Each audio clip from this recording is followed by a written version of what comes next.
How to make at-home liquid laundry detergent.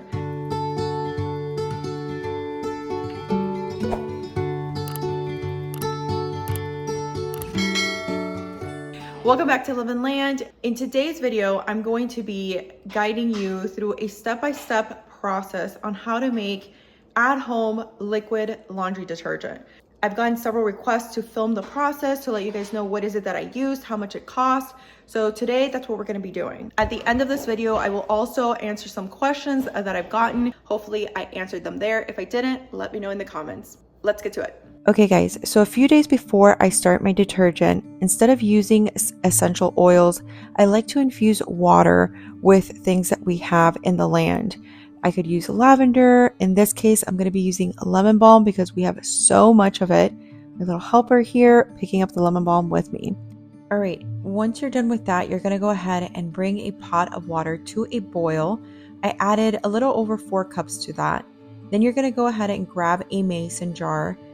You're going to be using your lavender or your lemon balm in this case, and you're just going to be removing gently all of the leaves.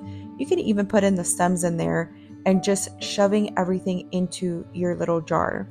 Then you're going to grab your water. Yes, it was a mess. That's why I added more water. And then once that's done, you're just going to go ahead and make sure that you're holding the jar with something because it will be hot. Tighten that up and put it away until you are ready to use it in a day or two.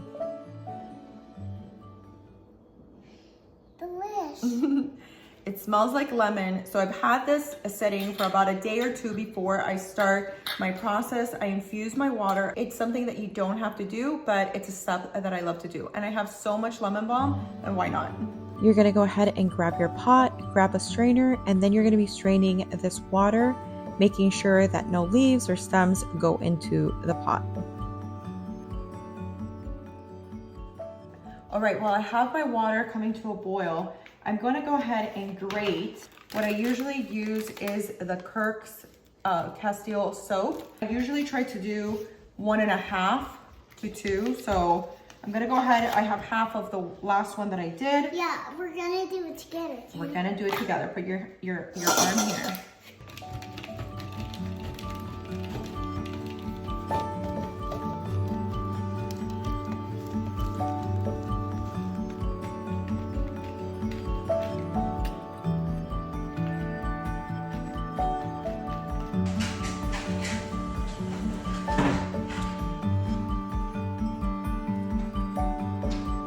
You're going to go ahead and add your soap to that water. You have it at about a medium high at this point. It's not a boil.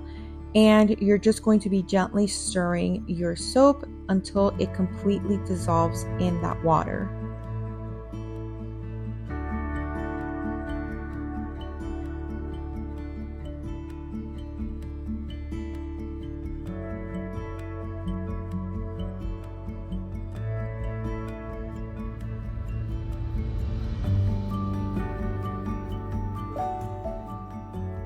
All right, now that my soap is melted, I'm gonna go ahead and turn off the stove, leave it there. I'm gonna grab myself a 5-gallon bucket. I'm gonna be filling it up halfway with hot water. This one I got at Walmart, but you can find it at any hardware store, I'm sure.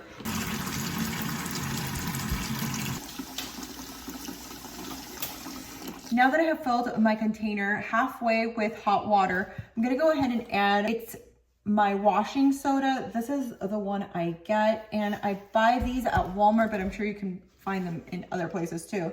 And then I'm gonna add 1 cup of the borax as well.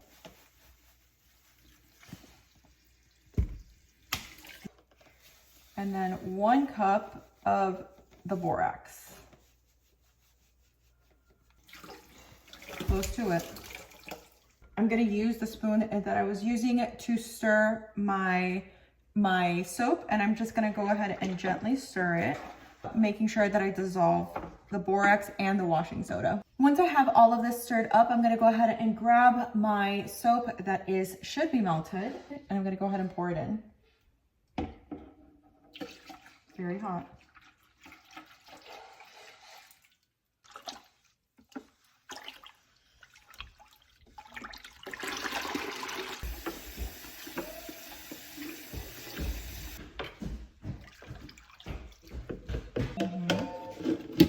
Good job.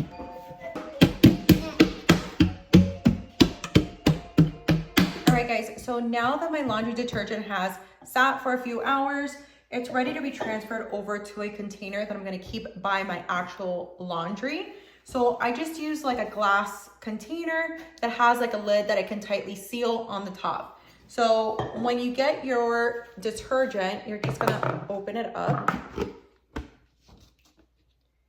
And this is what it's going to look like. Just give it a good stir so that everything is just stirred inside of there. And then I'm just gonna go ahead and just pour it in here.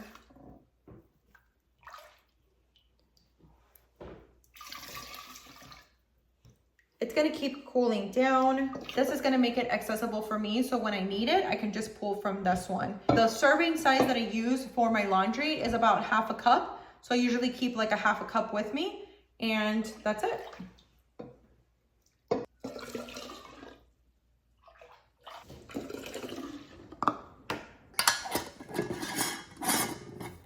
I wanted to address some of the questions that I've gotten when I've made my laundry detergent and I've told anybody about it.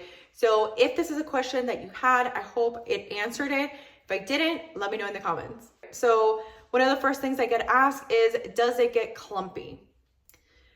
Does it get clumpy? Well, not necessarily does it stay clumpy. So I store it, as you saw, in an airtight container. What I do is I transfer it to a glass container, and that's what I keep with me while I'm doing laundry. And then I go to the big 5-gallon container and refill it from there. So when I do go to refill it, I generally give it a good stir, and it looks grainy, but not clumpy. So I think as long as you give it a good stir, you should be able to get rid of any of the clumpiness if you see. I hope that answers that question. Cost is one of the other questions that I get. How much does it cost to actually make this stuff? So you're gonna need the washing soda, the borax, the Castile soap. Those are the main ingredients for this. These 3 items come out to $16 depending on, I guess, where you buy them. I get mine at Walmart. So it comes out to $16, but it's not $16 for a 5-gallon one. I can make about 6 more rounds of a laundry detergent in the 5-gallon ones with just 1 box. So if you think about it, it comes out to maybe $2-3 for the 5-gallon one. One of the other ones I get is, how long does it take to make this soap? Now, you saw I was doing it with my daughter, and I can do it within 30 minutes. The longest part of this is that grating, but once you get past that, everything else should be able to come together. Usually doesn't take me longer than 30, like I said. Storage, how to store it, how long does it store? I normally try to use it within 6 months. I make sure to store it, like you saw, in an airtight container. It's very important in order to help avoid the clumpiness. So everything I store it in is airtight. You definitely want to make sure that you store it properly. Tools, what tools am I going to be needing to make this soap? So you can use tools that you already have in your kitchen. I like to have my separate tools for this. The only thing you actually truly need to go out and get and buy is a 5-gallon container. You're gonna be needing a grater, some type of ladle, a pot to melt the soap, a measuring cup for the measurements. And the bucket was like $3. I like to have like my own separate tools for it, so I actually have them stored away, and this is just like my laundry stuff, but you can use stuff that you have in the kitchen. It's just soap. So I'm just weird about having like specific things for things that I do. And then how long does it last? So the 5-gallon container should be about 160 loads you should be able to get from it, give or take, so don't hold me to it. But you should be able to get about 160 loads from it. So you're definitely getting a lot. I hope that answered your question, guys, and I hope that you guys enjoyed this video. If you guys did, make sure to leave a like on it. Let me know in the comments. Consider subscribing to the channel. I make videos every week on our family adventures, life in the country, and DIYs whenever I get inspired. So hope you guys enjoyed this video. I'll see you guys in my next one.